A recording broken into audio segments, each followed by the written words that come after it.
समुद्र के किनारे लहरों की गूंज सुनाई देती है। एक जवान नाविक अरुण अपनी टूटी फूटी नाव को देख रहा होता है। उसकी आंखों में एक सपना था, दूसरी ओर के द्वीप तक पहुंचना।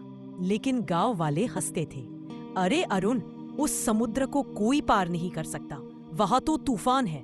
अरुण मुस्कुराता है और कहता है, तूफान से डर जाऊंगा तो किनारे की रेत ही मेरी मंजिल रह जाएगी।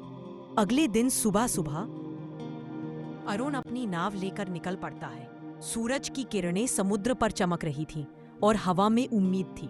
शुरुआत में सब आसान था, लहरें शांत, मौसम सुहावना। पर जैसे जैसे वह आगे बढ़ा, असली परीक्षा शुरू हुई।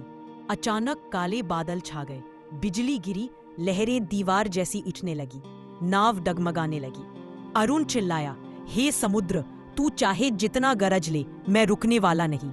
एक बड़ी लहर आई और उसकी नाव आधी टूट गई।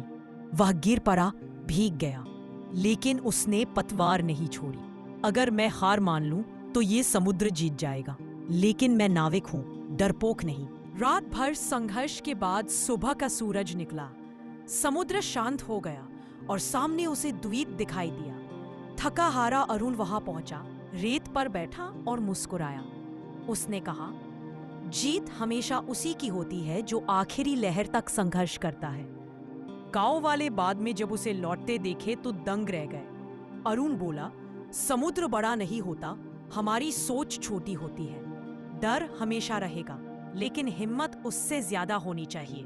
जिंदगी का समुद्र उसी के लिए खुलता है जो नाव लेकर निकलता है।